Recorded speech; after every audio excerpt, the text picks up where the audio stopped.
नहीं मान रहे हैं ट्रंप। अमेरिका ने लगातार 12वें दिन फिर किया है हमला, तो गुस्से में बोला ईरान आंख के बदले आंख।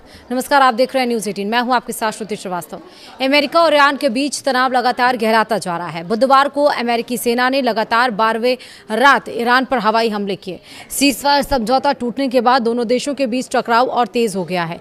इस बीच ईरान ने चेतावनी दी है कि यदि उसकी ऊर्जा और आर्थिक ढांचे पर हमला हुआ तो वह क्षेत्र के तेल, गैस, बिजली और अन्य महत्वपूर्ण ठिकानों को निशाना बनाएगा। बढ़ते तनाव के कारण दुनिया के दो सबसे अहम समुद्री व्यापारिक मार्ग स्ट्रेट ऑफ हॉर्मुज और स्ट्रेट ऑफ बाब अल मंदेब की सुरक्षा को लेकर भी चिंता बढ़ गई है। अमेरिकी सेंट्रल कमांड ने बताया है कि ताज़ा हमले राष्ट्रपति डोनाल्ड ट्रंप के निर्देश पर किए गए।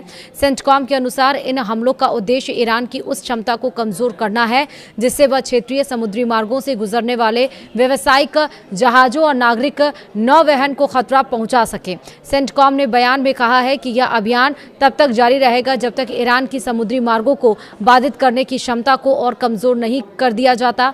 ईरान ने चेतावनी दी है कि यदि अमेरिका ने उसके बुनियादी ढांचे पर हमला किया तो जवाब में क्षेत्र के तेल, गैस, बिजली और आर्थिक प्रतिष्ठानों को निशाना बनाया जाएगा।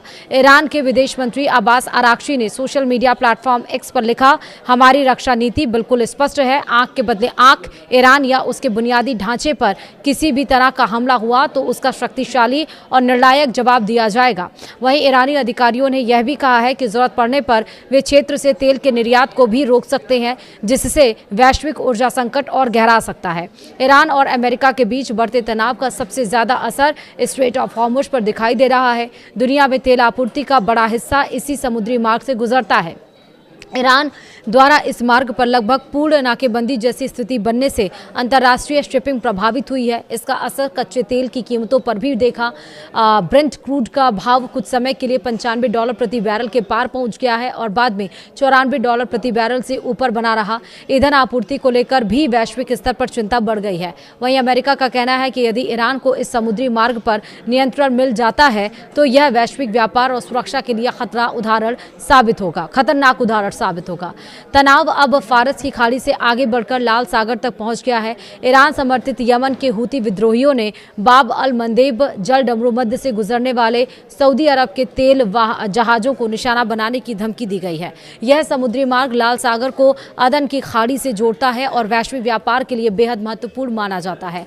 हूती विद्रोहियों की धमकी के बाद से 5 तेल टैंकरों ने लाल सागर में अपना रास्ता बदल दिया है। सऊदी अरब भी अब अपने तेल टैंकरों को वैकल्पिक मार्गों से भेज रहा है, जिससे यात्रा का समय और परिवहन लागत दोनों बढ़ गए हैं। अधिकारियों का कहना है कि यदि बाब अल मंदेब जल डमरू मध्य में भी व्यवधान पैदा हुआ तो वैश्विक शिपिंग और ऊर्जा आपूर्ति पर बड़ा असर पड़ सकता है। वहीं ताजा सैन्य कार्रवाई जून में हुई संघर्ष विराम समझौते के टूटने के बाद शुरू हुई। सीज़फायर खत्म होने के बाद अमेरिका ने ईरान के विभिन्न हिस्सों में हमले तेज कर दिए हैं। वहीं ईरान भी क्षेत्रीय ठिकानों पर मिसाइल और ड्रोन हमले जारी रखे हुए है। ईरानी अधिकारियों का आरोप है कि अमेरिका एक लंबे सैन्य संघर्ष में फंसता जा रहा है। अमेरिका का कहना है कि उसकी कार्रवाई का उद्देश्य केवल अंतर्राष्ट्रीय समुद्री और अपने सैनिकों की सुरक्षा सुनिश्चित करना है। वहीं अमेरिकी विदेश मंत्री मार्को रूबियो ने कहा कि वाशिंगटन अब भी कूटनीतिक समाधान के लिए तैयार है। उन्होंने कहा कि अगर ईरान गंभीरता से बातचीत चाहता है तो अमेरिका भी तैयार है, लेकिन यदि वह हमारे या हमारे सहयोगियों के हितों को खतरे में डालता है तो हम अपने हितों की रक्षा के लिए